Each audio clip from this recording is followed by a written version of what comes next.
All right, so our goal is to understand the relationship between what we call linear equations and their visual graphs.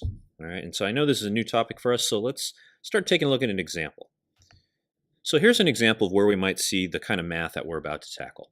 Now, don't copy this particular part down, but let's say you're in your science class and you're doing a lab on the elasticity of a spring. So what we're doing here is we're comparing the weight hanging from the spring versus how far it stretches. And let's say in this particular case, we knew the dynamics of this spring, that it followed this particular pattern, that the length of the spring, let's say in inches, always turned out to be determined by the weight hanging from it, let's say in pounds. And so if you take the weight and you multiply that by 2 and then add 8 to it, that would give you the length of a spring. And so what we could do is we could fill out a data table like this one. And so this is the idea of using what we call linear equation to determine data. So in this case, what we would find out here is, let's get my pen. Let's say we plugged in 0. And if you do the mental math here, 2 times a weight of 0 would be 0, plus 8 would be 8. And so that means that this particular picture right here starts off with an 8-inch spring with no weight hanging from it. And then we could start plugging these pieces in. And so notice what's going on here. What we're doing is we're basically creating what we call a function, or a function machine, where one of the numbers is our input.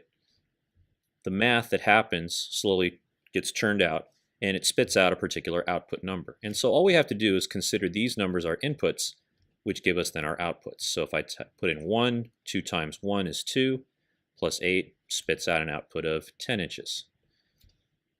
If I do the next one, weight of 2, well, 2 times 2 is 4 for the input, plus 8, which is 12, so the output is 12. And if we kept going, we would see a pattern emerge. This would be 14, 16, 18, 20, so on and so forth. So this is the idea of pulling data from what we call a linear equation, or a function. Now let's take this one step further. A lot of times in science that this data helps, but it helps to look at it visually. So if I took that same set of data, but then graphed it as if these were coordinates, so like the coordinate 0, 8, where what we do is we treat this side, the input, as our x-coordinate, the other side, our output, is the y-coordinate, well then we can just treat these as coordinate pairs, 0, 8, 1, 10, and so on and so forth, and what we get is a graph that looks like this. And so this is our goal today, is to be able to go from some equation which has an input and an output, create a table of data from it, and then by graphing that data, getting the visual representation of that original equation.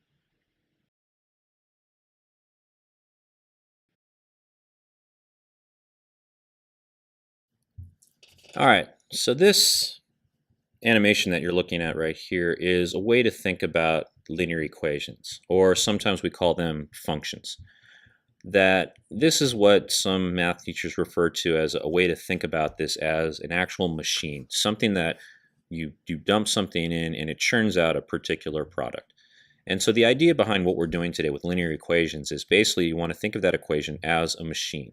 And all that machine does is it has a particular function that every time you put in a number, it does the same thing to that number and then spits out a particular output.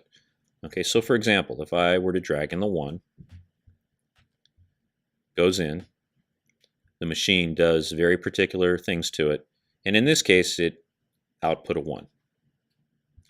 All right, now if I drag in a 2, it's a different number, but what the machine does will be the same as before. Now in this case, what happened to 2 is it became a 0. And so something's going on there mathematically within the machine that is taking these input numbers and then spitting out these particular output numbers. So let's try 3.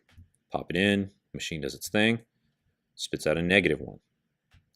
Pop in a 4, we get a -2. Now, because this machine's doing a very particular thing every single time, we should start to see a pattern here. Okay, and we'll talk more about how to figure out this pattern in subsequent lessons. But for now, all we need to know is that this idea of a function machine is the same thing as what we're doing with linear equations. The idea of taking a number and inputting it and then getting a particular output number on the other side. Now, in this case, we might as well complete the pattern. Hopefully you see it, that notice as we go 1, 2, 3, 4, 5, 6, 7 with the input numbers, our output is 1, 0, -1, -2. So think about what the next one would be. Okay, in this case it would be -3, -4, and -5. All right, let's take a look at one more. Now again, same input numbers, but the machine, even though we can't see it, something's changed. Okay, so now when I drag in the 1, something different is going to happen to it. We pop in a 1. In this case, it spits out a 2. If I drag in a 2, the machine's going to do its thing. It's going to spit out a 4, input a 3, 8, input a 4, 16. Now again, because we're looking at very particular patterns of what this machine is doing, this one, hopefully you see it, as we go down 1, 2, 3, 4, 5, 6, 7 in our input numbers, notice what's happening to our output numbers. 2, 4, 8, 16. What do you think the next number would be? Well, in this case, 32. How about the next one? Hopefully you're thinking 64. And then this one, 128. All right. So this is the idea of a function machine. It's basically the visual interpretation of what we're trying to do with these linear equations.